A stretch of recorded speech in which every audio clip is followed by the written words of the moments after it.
في الأرض إلا على الله رزقها ويعلم مستقرها ومستودعها كل في كتاب مبين۔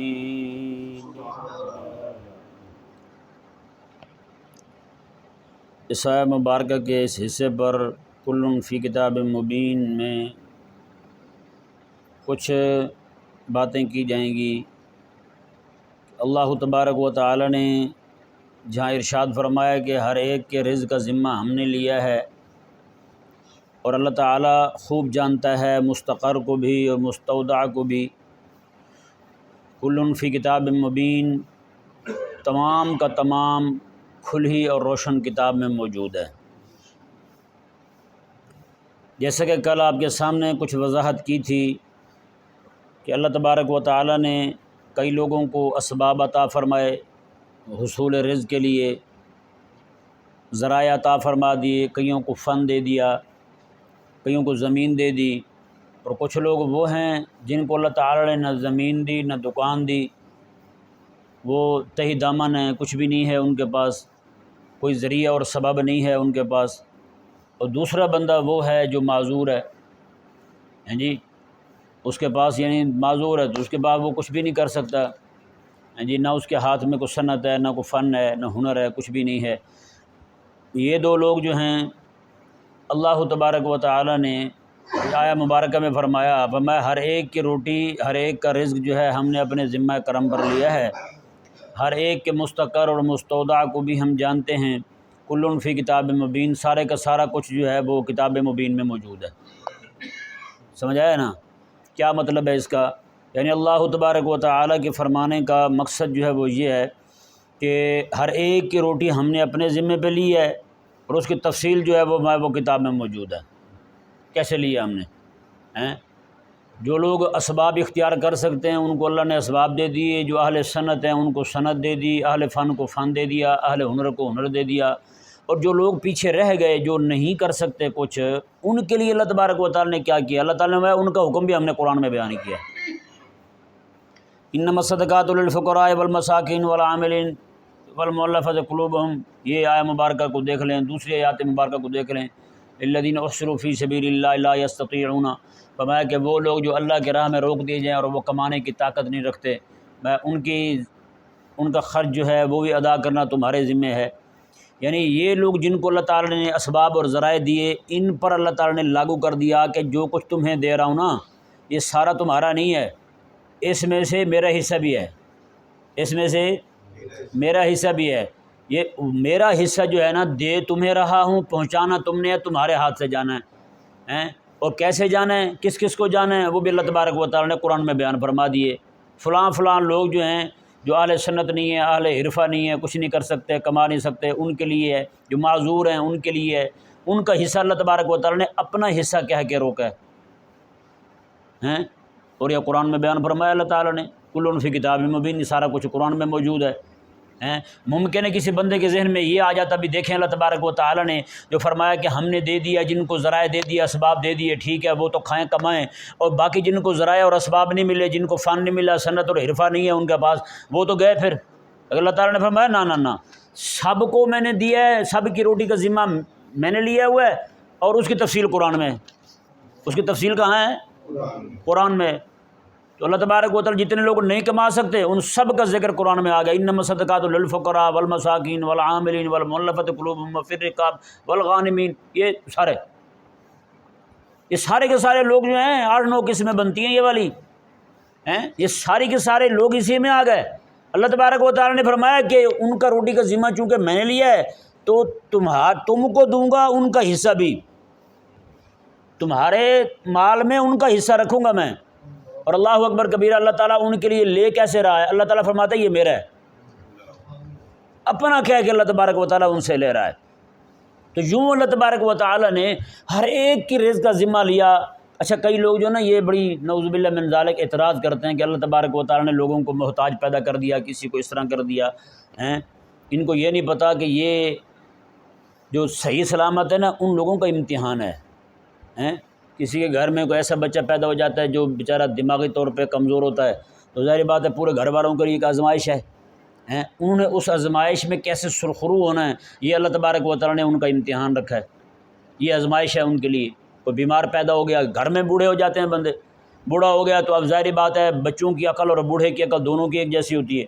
بچہ حرکت کرتا ہے بندے کو پیار آتا ہے، بوڑھا حرکت کرے تو غصہ آتا ہے یا نہیں؟ بچہ جو ہے نا وہ بار بار ایک چیز کو بھول جاتا ہے، بوڑھا بابا بھی بھول جاتا ہے، بابا بھی پوچھتا ہے بار بار کوئی چیز۔ تو یہ آزمائش ہے ہمارے لیے۔ اسی طرح کر کے گھر میں کوئی بندہ بیمار ہو گیا، یہ آزمائش ہے ہمارے لیے۔ اور آزمائش کیسی ہوتی ہے یہ آپ کو بھی ہر ایک کو اندازہ ہے اس بات کا۔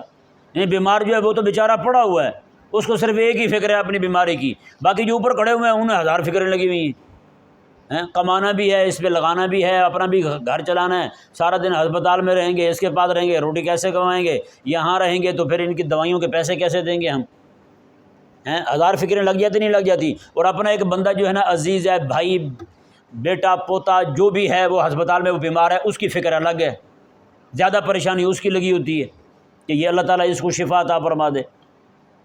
تو یہ اللہ تبارک و تعالیٰ نے اونچ نیچ جو رکھی ہے نا، یہ آزمائش رکھی ہے لوگوں کے لیے، کسی کا معذور ہونا، کسی کا غریب ہونا، یہ امتحان ہے لوگوں کا۔ اچھا جو بندہ ان لوگوں کو ان کا حق نہیں پہنچائے گا نا، ان کا حق نہیں پہنچائے گا، قیامت والے دن اللہ تبارک و تعالیٰ اسے پوچھے گا ہاں بھی بتا تو دیا کیوں نہیں تھا۔ اور جس بندے نے ان کا حق نہیں دیا ان کی سزا بھی اللہ نے قرآن میں بیان فرمائی ہے۔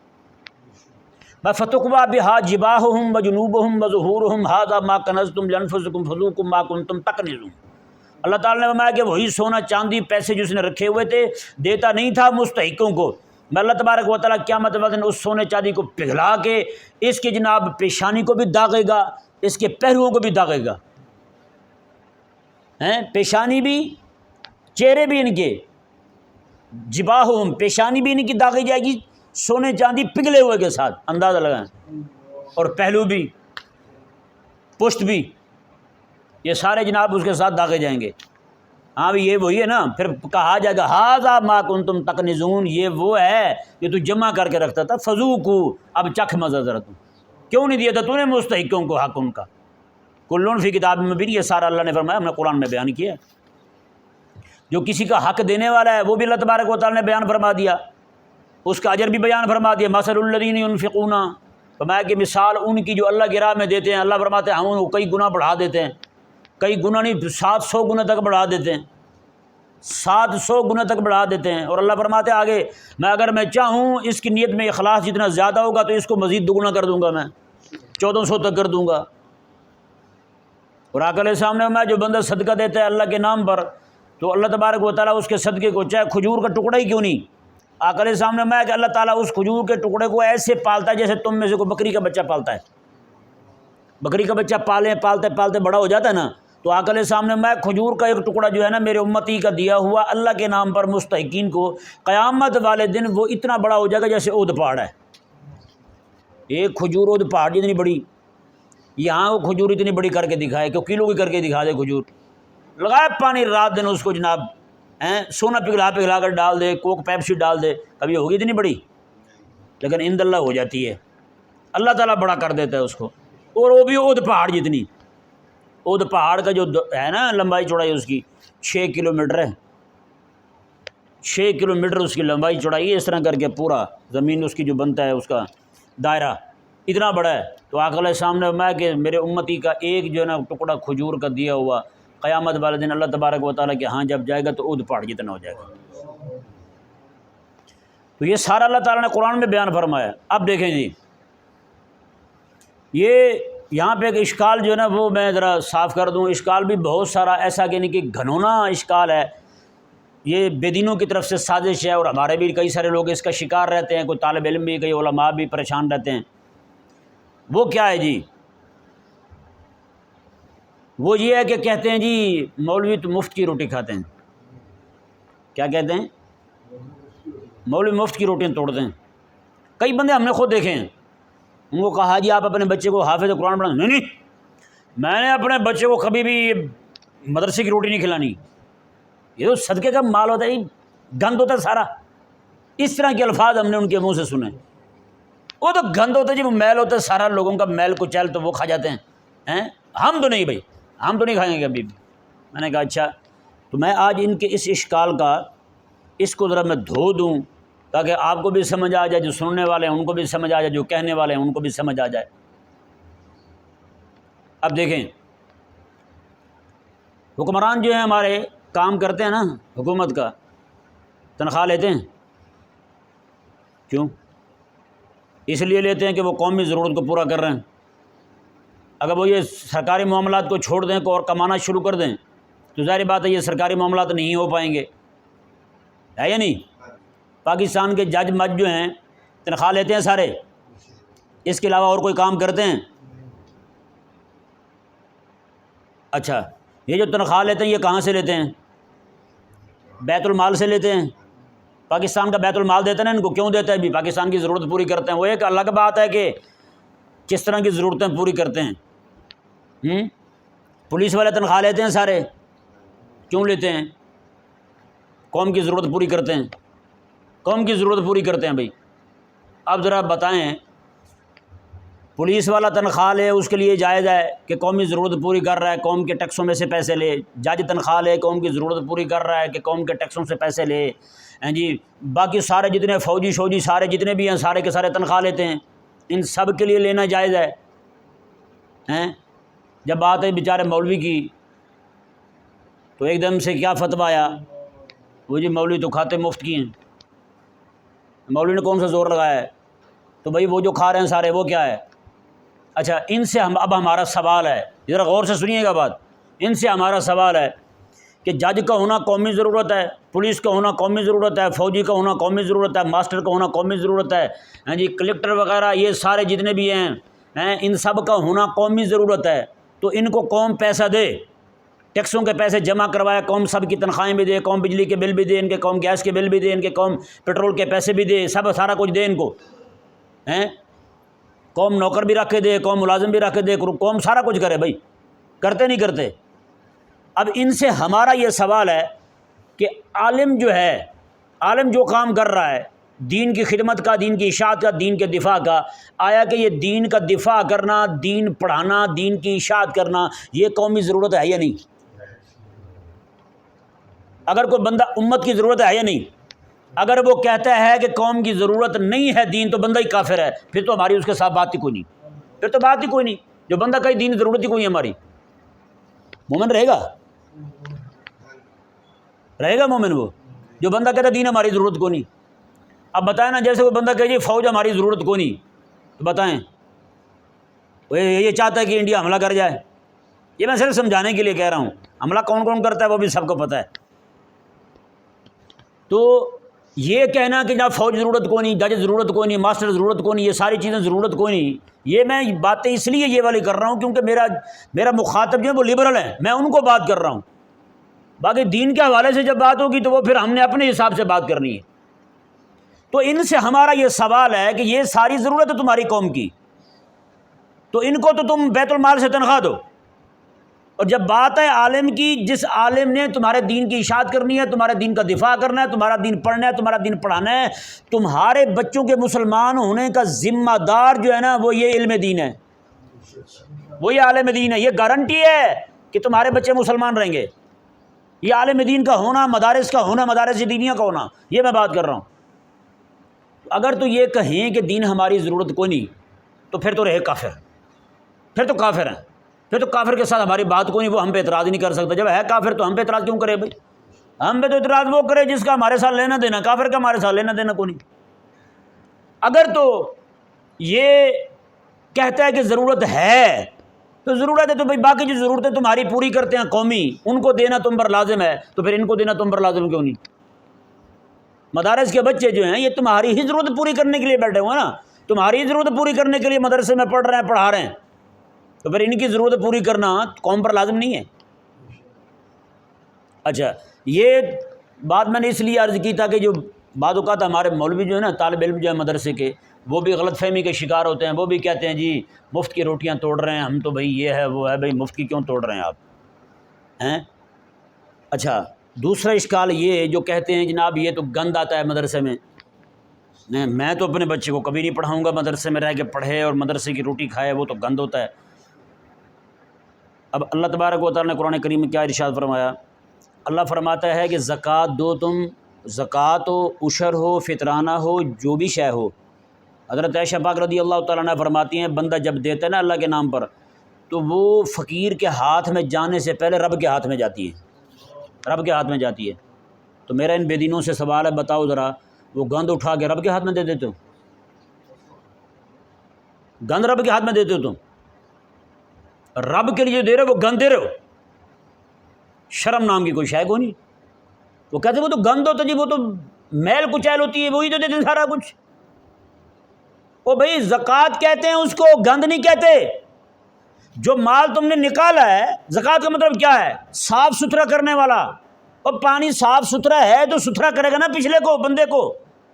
اگر پانی ہی پاک نہ ہو، بندہ جو ہے وہ گندا پانی اٹھا کے باہر سے گلی سے گٹر سے پانی نکالے اور کہے جی میں اس سے اپنی ناپاکی دور کر رہا ہوں، ناپاکی دور ہوگی؟ ناپاکی دور کرنے کے لیے پاک شے کی ضرورت ہے۔ تو جس مال کو زکوٰۃ کہا جا رہا ہے، وہ زکوٰۃ جو ہے وہ کیا ہے؟ وہ میل ہے، وہ گند ہے۔ وہ خاص منع کیا گیا ہے حضور کی آل کے لیے۔ ان کو کہا گیا ابھی یہ تمہارے لیے درست نہیں ہے کھانا، اس کو تمہارے لیے درست نہیں ہے کھانا۔ باقی جو اللہ کے نام پہ دی جا رہا ہے وہ گند۔ میرے کریم آقا صلی اللہ علیہ وسلم ارشاد فرماتے ہیں ان اللہ طیب، میرا اللہ پاکیزہ ہے، میرا اللہ پاک ہے، لا یقبل الا طیبہ، میرا اللہ سوائے پاکیزہ شے کے کسی کو قبول ہی نہیں کرتا، سوائے پاکیزہ شے کے کسی کو قبول نہیں کرتا۔ اچھا میں پھر ان سے پوچھنا چاہتا ہوں، مدرسے والے تو کھائیں گند، اور گند کھا کے وہ فرشتوں سے بھی افضل بن جائیں عالم طالب علم، جو گند کھائے وہ جناب اس کے لیے میرے آقا علیہ السلام نے فرمایا کہ اس کے پاؤں کے نیچے فرشتے پر بچھاتے ہیں۔ جو گند کھائے قیامت والے دن تو جنت میں پڑا ہوگا نیچے، جو گند کھائے جس کو حافظ قرآن کہا جائے، میرے آقا علیہ السلام نے فرمایا قیامت والے دن حافظ قرآن کو کہا جائے گا میں بھی اقرا ور تک قرآن پڑھتا جا اور سیڑھیاں چڑھتا جا، قرآن پڑھتا جا، جنت کے درجے چڑھتا جا، میں جہاں پہ تیرے قرآن کی آخری آیت ہوگی۔ مزیداری والی بات یہ ہے اللہ تعالیٰ وہاں کیا فرمائے گا؟ یہ نہیں فرمائے گا سپیڈ کے ساتھ پڑھنا۔ اب رفتار کے ساتھ پڑھے گا، تیزی کے ساتھ پڑھے گا تو ظاہری بات ہے وہ جلدی اس کا گھر آ جائے گا۔ لیکن اللہ تعالیٰ نے کیا فرمایا؟ میرے آقا علیہ السلام فرماتے ہیں قیامت والے دن اللہ فرمائے گا ورتل القرآن، قرآن کو ٹھہر ٹھہر کے پڑھنا، جتنا ٹھہر کے پڑھے گا جنت میں اتنا درجہ تیرا اونچا ہوتا جائے گا۔ اندازہ لگائیں نا۔ تو بتائیں بھی گند کھانے والے اتنے جنت میں جاتے ہیں؟ دماغ خراب ہے بھائی، سمجھ سے باہر بات ہے۔ اچھا جو بندہ گند کھانے والا ہو اس کے لیے میرے آقا صلی اللہ علیہ وسلم، ہمارے علماء فرماتے ہیں کہ مدرسے میں پڑھنے والا بچہ جو ہے نا وہ رسول اللہ کا مہمان ہوتا ہے، کیونکہ وہ جو کچھ لینے آیا بیٹھا ہے وہ حضور کا فیض ہے، وہ حضور کی میراث ہے، وہ آقا علیہ السلام کا دین لینے آیا ہے، حضور کی شریعت لینے آیا ہے۔ اگر آپ اچھا مدرسے میں پڑھنے والا گند کھا رہا ہے، امام گند کھا رہا ہے، تو پچھلا حاجی صاحب کیسے ہو گئے؟ پھر جس کا امام گند کھانے والا ہو پچھلا حاجی صاحب کیسے ہے؟ یہ سمجھائے مجھے کو بندہ نہیں۔ آپ کو سمجھ آ رہا ہے مسئلہ کیا کہنا چاہ رہا ہوں؟ جب یہ سارے گند کھانے والے ہیں بیچارے مولوی، مدرسے میں جی گند جاتا ہے سارا، تو وہ سارے گند کھانے والے ہیں، تو جس کا امام گند کھانے والا ہو پچھلا حاجی صاحب کیسے، وہ بزرگ کیسے، پھر وہ عاشق رسول کیسے؟ پھر تو بھائی بات جو ہو نا وہ ہی کرنی چاہیے۔ اس طرح کی باتیں صرف اس لیے کرتے ہیں کہ لوگوں کو دماغ خراب کیا جائے، لوگوں کو جس طرح ہو جت قدر ہو سکے دین سے دور کیا جائے کہ وہ اپنے بچوں کو کبھی پڑھائیں نہ۔ وہ کہتے ہیں نہیں جی ہم اپنے بچوں کو جو ہے نا وہ اس پہ رحم و کرم پہ نہیں چھوڑ سکتے، صدقے خیرات پہ نہیں چھوڑ سکتے ہیں۔ اچھا ہمیشہ ہم نے دفاعی ذہنی رکھا ہے، اپنا دفاعی کیا ہے، کبھی ہم نے مزاحمتی ذہنی نہیں رکھا۔ میری عادت پتہ کیا ہے شروع دن سے؟ میں کہتا ہوں یار میں تو چلو جو ہوں، میں تو چلو ٹھیک ہے تمہارے کہنے کے مطابق گند کھا رہا ہوں، تو کیا کھا رہا ہے ذرا وہ بھی حساب دے۔ نہیں سمجھ آیا؟ تو کیا کھا رہا ہے ذرا اس کا حساب دے۔ اب بتائیں، ایک طرف ہم ہیں، دوسری طرف یہ سرکاری نوکریوں والے لوگ ہیں۔ ہماری جو خدمت ہوتی ہے گلے کے اوپر بتائیں باہر کو رسہ باندھ کے رکھا ہے ہم نے کہ جاتے ہوئے بندے کے جو بھی بندہ گزر رہا ہے فوراً رسہ مارا اس کے ٹانگوں میں باندھ کے نیچے لٹا لیا، بھی نکال پیسے۔ کبھی کیا ہم نے؟ پستول اٹھا کے بندہ کھڑا ہو۔ اہل اسلام جو ہے نا وہ راضی خوشی، یہ ہے گلہ مسجد کا، لیکن حقیقت میں وہ اپنی آخرت کے لیے پہنچانے آتے ہیں یہاں، ہے یا نہیں؟ راضی خوشی دیتے ہیں۔ اور دوسری طرف ان لوگوں کو جو جاتا ہے وہ جاتا ہے جبر و اکراہ کے طور پر، وہ جاتا ہے ڈنڈے کے زور پر، وہ جاتا ہے پستول کے زور پر. ہاں جی آپ بل جمع نہ کرائیں، اس کے اوپر جو ٹیکس لگ رہے ہیں آپ نہ دیں، تو بتائیں کیا ہوگا؟ لے جائے گی نا پولیس آپ کو، پہلے میٹر اتار لیں گے، اگر پھر بھی آپ بجلی لگائیں گے تو پولیس لے جائے گی آپ کو. ایسے نہیں رہ سکتے. تو اس کا مطلب یہ ہے ان کی جو آمدن ہے وہ ہے جبر و اکراہ والی، ہماری جو ہے وہ خالصتاً اللہ تبارک و تعالیٰ کی رضا کے لیے، اللہ تعالیٰ کو خوش کرنے کے لیے دی جاتی ہے. میں کہتا ہوں قسم خدا کی پوری دنیا کے اندر یہ والی روٹی جو ہے نا، اس سے پاکیزہ روٹی کوئی نہیں، اس سے پاکیزہ روٹی کوئی نہیں پوری دنیا میں، جو مدارس دینیہ کے بچے کھاتے ہیں. کیونکہ اہل اسلام راضی خوشی آ کے دیتے ہیں، اور دینے بھی اس لیے آتے ہیں، وہ کہتے ہیں کہ جس کو ہم دے رہے ہیں نا یہ رب کا سفیر ہے، یہ یہاں سے اٹھائے گا اور سیدھا میدان معاشرہ میں ہمیں جا کے دلوائے گا. یہ بتائیں. تو بھائی اچھا اب دیکھیں ہماری تو آگے بغیر جبر و اکراہ کے ان کی روٹی اور ہماری روٹی میں فرق یہ ہو گیا. اس کا مطلب یہ ہے کہ راضی خوشی جو آئے گی وہ حلال ہوگی، اور جبر و اکراہ کے ذریعے آئے گی ان میں سے حرام بھی ہوگی. دھکے کے ساتھ ٹیکس بھی لگائیں گے، ظالمانہ ٹیکس بھی ہوں گے، اور بھی بہت ساری چیزیں ہوتی ہیں، تو وہ ان کا تو معاملہ ہو گیا نا خراب. نہیں سمجھ آیا؟ ان سب کو تنخواہ وہاں سے آتی ہے، چاہے وہ جناب وزیر اعظم ہوں یا صدر ہاؤس ہو، یا پھر نیچے جناب جتنے بھی بیٹھے ہوں، سارے سرکاری اہلکار جو ہیں ان سب کی تنخواہیں وہیں سے آتی ہیں. اچھا اب ہمارا حصہ کون سا ہے؟ ہمارے لیے وہ آتا ہے جو بندہ مومن کہتا ہے یہ میں اللہ کے لیے دے رہا ہوں. اللہ نے اس کا حق رکھا تھا. پاکیزہ ترین چیز، کسی بندے کے پاس حرام پیسہ بھی ہو نا، اللہ تعالیٰ کے نام پر دیتے ہوئے وہ بھی خیال کرتا ہے، حرام نہیں دیتا، حلال کمائے ہوئے پیسے دیتا ہے، یار اللہ کے نام پہ دے رہا ہوں. نہیں سمجھ پڑا مسئلہ؟ وہ اللہ کے نام کے وہی دیتا ہے جو حلال کمائے ہوئے ہوں، جس میں حرام والا شائبہ نہ ہو، وہ والے پیسے دیتا ہے. اور ہم بھی محض حسن ظن رکھتے ہوئے اس سے لے لیتے ہیں. اگر وہ ناجائز پیسے دے گا بھی صحیح، اس کا معاملہ اور اللہ کا معاملہ ان کا آپس کا ہے. نہیں سمجھ آیا؟ اب ہم ان سے پوچھتے ہیں جو ہمیں کہتے ہیں جی ہم تو بھائی تنخواہ کھاتے ہیں، حلال کھاتے ہیں، مولوی صاحب آپ حرام کھاتے ہیں، آپ کی روٹی جو ہے نا وہ گند ہو سکتا ہے، ہماری روٹی تو گند کوئی نہیں، ہم تو سیدھا جناب مسلم کمرشل بینک سے نکال کے آئے ہیں، کام سود کا، بینک کا نام مسلم ہے، مسلم ہیں. اللہ اکبر کبیرہ. کہتا ہماری تو بھائی خالص تنخواہ آتی ہے، ہم تو اس سے کھاتے ہیں. میں نے کہا اچھا ذرا یہ بتاؤ، بیت المال جہاں سے آپ کی تنخواہ آتی ہے وہاں پہ شراب جو بکتی ہے پاکستان میں، اس شرابوں پر جو ٹیکس لگتا ہے وہ والے پیسے ہوتے ہیں اس میں؟ ایسا نہیں بولنا، ذرا اونچی بولنا. شراب کے ٹیکس والے پیسے ہوتے ہیں. یہاں پہ پاکستان میں 2 نمبر دھندا بھی ہوتا ہے، ان پہ بھی ٹیکس ہوتا ہے، پتہ ہے نا، اس پہ بھی ٹیکس ہوتا ہے. وہ گندی کمائی کے پیسے بھی آتے ہیں وہاں پہ، سین میں چلتے ہیں یہاں پہ، اس کا ٹیکس وہ بھی آتا ہے. پاکستان میں جتنے بھی گندے اڈے ہیں سارے، جہاں پہ بغیرتی کا کام ہوتا ہے، وہ بھی سارے پیسے وہاں آتے ہیں. لوگوں سے سود نکالتے ہیں پیسہ، وہ بھی وہاں آتا ہے. لوگوں سے رشوت لیتے ہیں پیسہ، وہ بھی وہاں آتا ہے. میں نے کہا اب ذرا بتا یار روٹی حلال کس کی ہے؟ ہیں ہمیں تو وہ آ رہا ہے جو یار اللہ تبارک و تعالیٰ، ایک ہے پانی آسمان کا آنے والا، سب سے پاکیزہ ترین پانی وہی ہے جو سیدھا آسمان سے نیچے آ رہا ہے. میں نے کہا ہماری تو روٹی وہی ہے جو سیدھی اللہ تعالیٰ کی طرف سے آ رہی ہے، تمہاری روٹی کون سی ہے؟ تو بتائیں اب بندے کو کہاں جانا چاہیے یار؟ مدرسے میں آنا چاہیے یا وہاں جانا چاہیے؟ جو ہمیں کہتے ہیں یہ مولوی گند کھا رہے ہیں، تو ان کا اپنا حساب جب ہم نے کیا تو وہ پتہ نہیں کیا سے کیا کھا رہے تھے. ان کی روٹی کس طرح کی ہے ابھی بتائیں. تو خلاق کائنات نے تو اس لیے علماء کو، مدارس دینیہ کے لوگوں کو، مدارس کے بچوں کو کبھی بھی احساس کمتری کا شکار نہیں ہونا چاہیے. اب دفاعی نظام چھوڑ دیں، دفاع کریں آپ، لیکن اس سے زیادہ جو ہے نا مزاحمت ضروری ہے. ہم نے آج تک دفاعی ذہن رکھا ہے، منت ترلے والا نہیں جی دیکھو جی ہم تو یہ کرتا ہیں، نہ اگلے کو پکڑا بھی تو کیا کھا رہا ہے، تو بتا، اپنا بھی حساب رکھ ذرا. کوئی بھی بات آگے کرتے ہیں نا ہمارے لوگوں کو، ہم لوگ فوراً دفاع شروع کر دیتے ہیں، اور نہیں جی دیکھیں جی یہ ہے جی وہ اصل میں یہ ہوا، چونکہ یہ ہے تو چونکہ یہ ہے، چونکہ یہ ہے چونکہ وہ ہے نہیں، اس سے بات نہیں چلے گی.